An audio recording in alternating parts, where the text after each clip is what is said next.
Welcome to Workforce 3.0. Today, my guest is my good friend, Denise Robinson. She is the CEO of Alvis 180. Denise, thank you so much for taking time to be on Workforce 3.0. Absolutely. Thank you for having me. So, where we want to start is I think that Alvis 180 does so much great work in the community around people who have formerly been incarcerated and are re-entering, and especially as one of our number one workforce partners. And so, could you share with our audience what Alvis 180 does? So, thank you so much for having me here today to talk about my favorite subject, and that's Alvis. We're not Alvis 180, we're not Alvis House, which so many people know us by. But as we develop so many programs in so many locations, house just didn't describe us anymore. And so I just like to talk about the depth and breadth of our programs because they have grown so dramatically over the years. And Alvis provides an array of evidence-informed treatment services and programs. And we have 5 treatment service lines. We have reentry, which most people know us by, workforce development, which is huge in our organization, behavioral health treatment, and that includes specialized programs for women that have been involved in human trafficking program, and family and children's programs. And we also provide services to persons that with individuals with developmental disabilities. You know, the agency's growth is a result of working to make people whole.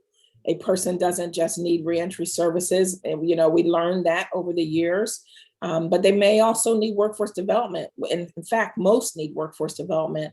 A lot of them need the behavioral health treatment that we provide and that family support system.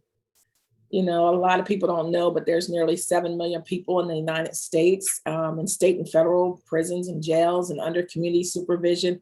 And that equates to 1 in 36 adults. So, you know, when I talk about Alvis, I talk about the sheer numbers. It's almost a certainty that each of us knows someone that's been involved in the criminal justice system. So, Wow. yeah, Yeah, that's a huge impact on us as a community, right? absolutely. So, around workforce development, I know you and I are partners in the EDGE program, which is funded in cooperation with the City of Columbus. And what kinds of things do you try to do with your clients around workforce, and how do you get them into good jobs with a good pay, potentially a pathway? Yeah, so we start with each individual that comes through to our workforce development department. And that could be clients that live in our reentry programs, but it also could be anyone that is involved in the criminal justice system, even if they just had a traffic ticket. So they can come to our workforce development programs. In those programs, we are offering soft skills training because everyone needs soft skills training, but we also do the hard skills training. And what we realized over the years is that the hard skill training is something that we have to do now to be able to provide livable wage jobs. For example, we do a range of training and certification opportunities and continuing education programs for our clients. And so it's really been really interesting to see how it's transformed to where you come in and you learn how to do an application and your resume and you have some interview skills. That's how it used to be when I first started at Alvis. And matter of fact, I've been there 36 years because I was 12 when I started. You're right, absolutely. Me too. So it's changed so much over the years, and but we have to do more of this hard skill certification and credentialing programs because otherwise our folks are not going to get living wage jobs to be able to take care of themselves and their families. Absolutely. How has this past year and the pandemic affected the kind of work you've been doing and your ability to get to people who need the assistance? Yes, me too. So it's been really, really difficult, but really, really a good thing. And I say that because we never closed our doors at Alvis. We never closed our doors to anyone. Someone needs help, we're going to give them help. And so Alvis was fortunate that we had a crisis plan that included a pandemic plan. And Mhm. that was in place prior to COVID, years before COVID hit. It was developed, the pandemic flu plan was developed when the H1N1 was out. And so we were really, really prepared for COVID. And we had already invested in an array of PPE. You know, we had masks and face shields and gloves and gowns, and you name it, we had it. Um, Wow. Unfortunately, we were very prepared, but we were not prepared for the length of time that it took. We never imagined that the pandemic would last over a year. And Right. so, because of that, you know, it was really difficult. But we made a decision early on that we would close all of our facilities for visitors or of anyone really besides our clients and our staff. And I have to say here that our staff have been the first responders for individuals and especially those that are experiencing addiction and mental health crises. But we never closed, and we allowed the programs to continue. Whether that was, you know, we had to invest in more technology so we could continue providing programming for our clients. We got really creative, even for family visitations. You know, like we had drive-through visitations, and Oh gosh. people could drive through and visit their family member. And we had other outdoor activities so that we could continue with that, you know, that familial connection. I mean, because that is Right. really important to the treatment of our clients. You know, we increased our use of psychiatric and our psychological services to address the increased substance use disorders and mental health episodes among our clients. And you know, telemedicine, telehealth, we just did it. And I like I said before, I think our heroes were our staff, because they would not allow us, they would not allow the pandemic to define us. And so it was just something that, like I said, when I earlier I said was good and it was bad, but the good part is, no, we never missed a beat, and our clients' needs have been continued to be met. Well, I'm impressed that you had a plan. I can tell you that we also had a plan, and the only reason why we had a plan is because in my previous work at the state, we were required to put one together for things like snow emergencies or having mostly around weather for the most part. And so we did the same thing and we're able to pivot quickly, but that doesn't mean for us that our plan was we learned quickly for the length of time. You're right. I mean, we didn't really quite expect that. So, Right. so you mentioned that you've had an increase in things like substance abuse and mental health episodes, and so I'm assuming it wasn't a small increase. You've seen quite a bit of that.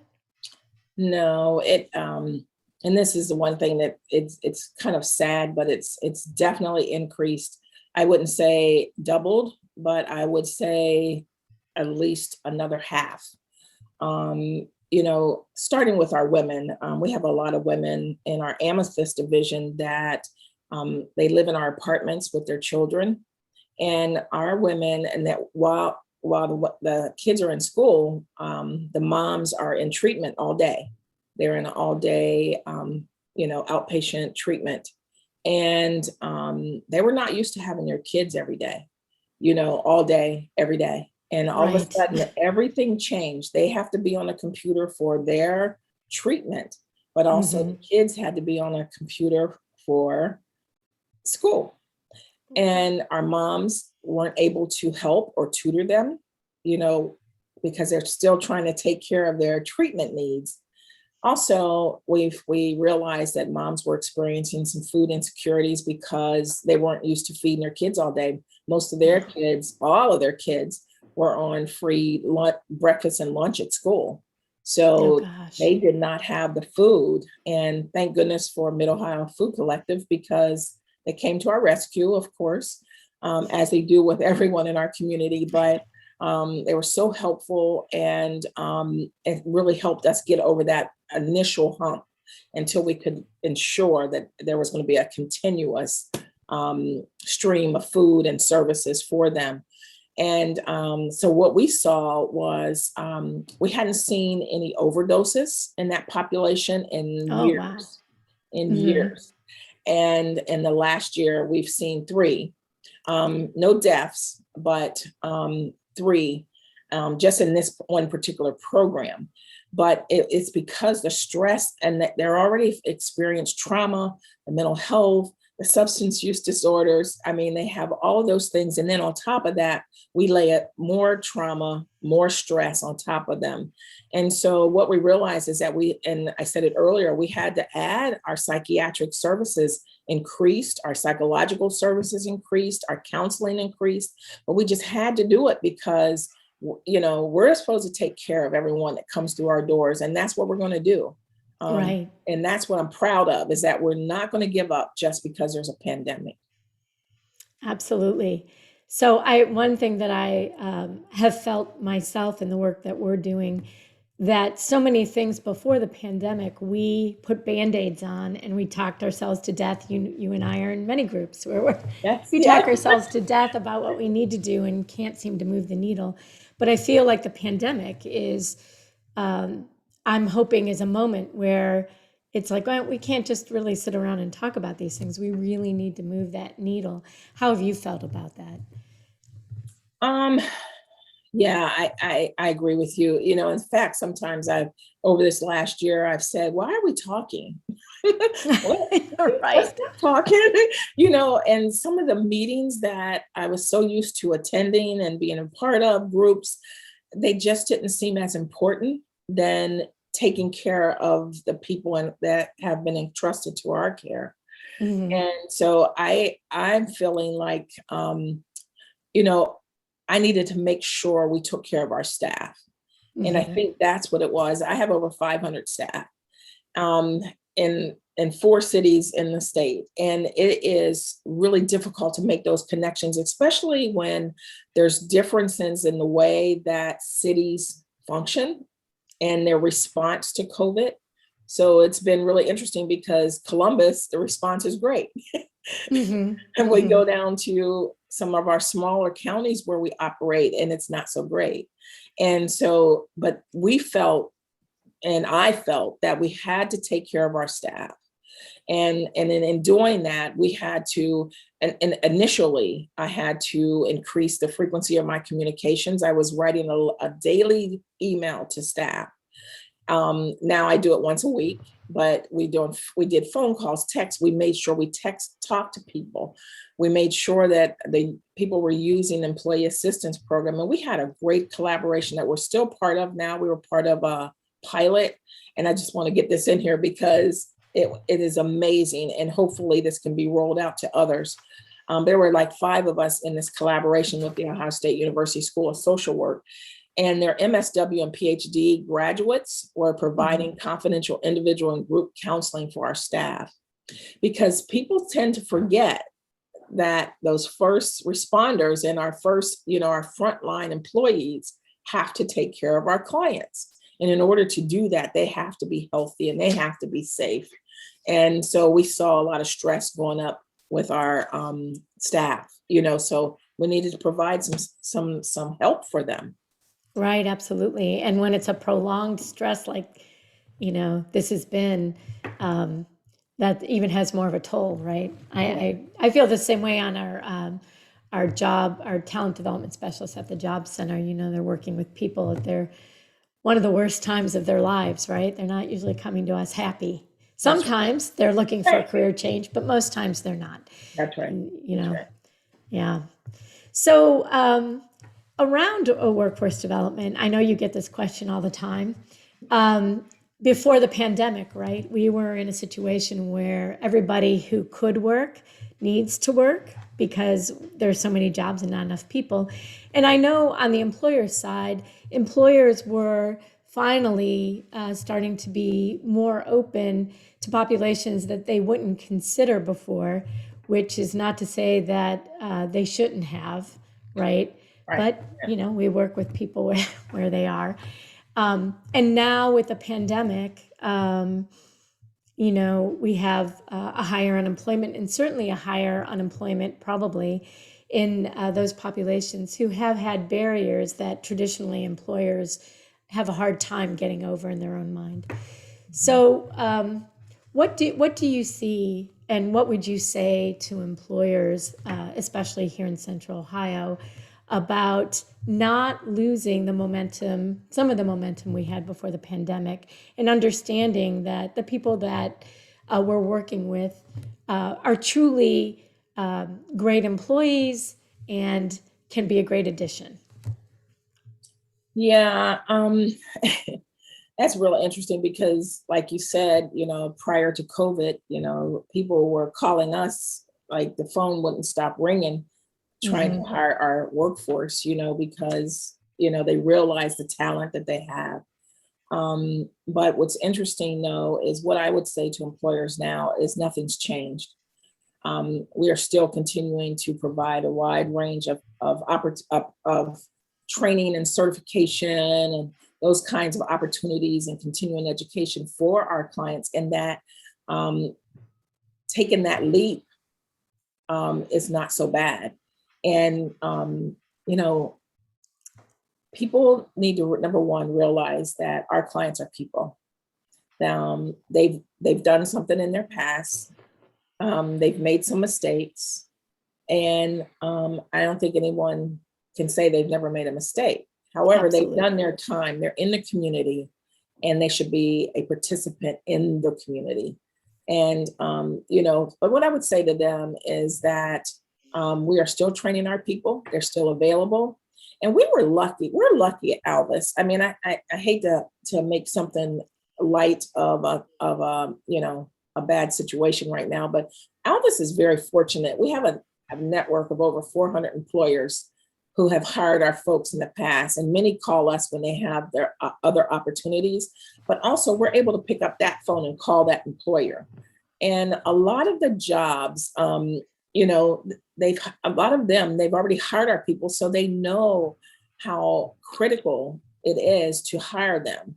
And but I would tell them that we're still open, and our clients still need jobs, and they need jobs that present and create career pathways. And that was the thing that we were really working on prior to COVID, is to ensure that our clients were able to create their career pathway instead of just instant gratification that a survival job gives them, but really a career pathway. And so and also I would tell employers that we're continuing to build on our clients' existing skills. So, so they can use those skills to be valuable employees. A lot of these employers that I talk about, a lot of times we do the actual interviews for the company. And or they be prior to COVID, the company would come into our workplace and interview clients. Mm-hmm. Yeah, I mean, we make it as simple as possible. Mm-hmm. Tax credits, everything, working with our individuals, continue to do that. And I have to say that our clients are still getting jobs. Good. Just as we're still hiring people, our clients are still getting jobs. And I mean, it's not to a crisis situation, not in our organization. So I'm really, really happy to say that. I am, and I'm pleased to hear that too. That's great. So I want to pivot a little bit. I mentioned to you, so March, for those of you listening, March is Women's History Month. And it's no accident that we've asked Denise to be on Workforce 3.0 during Women's History Month. Because she, as I've come to work in the Central Ohio region, I have looked for women, strong women who are great leaders of their organizations, and Denise is certainly one of those. I just want you to know that. So when you're having a bad day, turn this back on. But what I want to know is what sparked your interest in working in the nonprofit sector? That's part one of the question. Part two is Then how, as you've worked in this sector and in this particular area, um, you you were willing to make the hard decisions and do the hard work to become the CEO? I know, and it's not like it's a straight path, I as know, we all know. right? So, what sparked my interest to work in nonprofit and social services? Let me answer that one first, Sure. because I truly believe that, and I'm not just saying this, I believe that we're all put on this earth to help others. That's the bottom line. That's part of me. That's part of who I am. I've just been fortunate enough to make a career out of it. But I want to help people. I grew up in a family determined to give back to the community. And, I talk about my dad, he was a policeman. My mom, I feel like she was the educator of all educators because she wanted to make sure people helped. And, something my mother told me when I was growing up, and she told us all the time, she would say, if you help one person, that one person will help two, and that two will help four. And then she'd say, and so on and so on. But when we were Mhm. growing up, we just thought it was kind of funny and we'd just kind of roll our eyes and so on and so on. We'd say stuff like that. But, I realize it now, what amazing person she was. You know, she's in heaven, but um, that makes so much sense because that's exactly what happens. If you help one person, they're going to help somebody else. Mhm. And my father, he was always the type that, he was a policeman, but he also had a realty company. So he was always leasing and renting homes and apartments for people that at a really low rates. And, I can just remember times when it'd be like, why are you charging them such little money? But I understand now. And that Mhm. had a significant impact on me. So social services, although I would have never thought I would do this. I was a biology major when I first went to college. Oh, I wow. was a science person, and I'm just like, okay, so how did I flip over here? so, so it is really interesting, but at any rate, I just feel like it's in me, to give back, and that's what social services does. The least of us needs help. The greatest of us needs help. People need help. So that's Right. why I'm in that. As far as being a woman CEO, is that what you asked me? Yes. Yeah. Yeah. What's it Uh, like? Well, how did you get there? And yeah. what do you think of, what is your experience of that on a day-to-day basis? So, when I first came in this field, it's a male dominated, white male dominated industry Mhm. um, with corrections. But then the other pieces come into Alvis, like the working with persons with developmental disabilities and the substance use disorder and those kinds of things. And I just feel like being a woman CEO, it's all about creating opportunities. And I feel like that has been something that has, I don't want to say given to me, but something that I really strived hard to make sure that we were creating opportunities for everyone and the people we employ and the people we serve. And so if you want to make a big difference and you really want to be that CEO, you want to make sure that number one, you're running the business. So many times people have said, oh, you're in human services, and, it's all that sweet, heart tugging stuff. Okay, if I don't run the business as a business, just like any for profit business, then Mhm.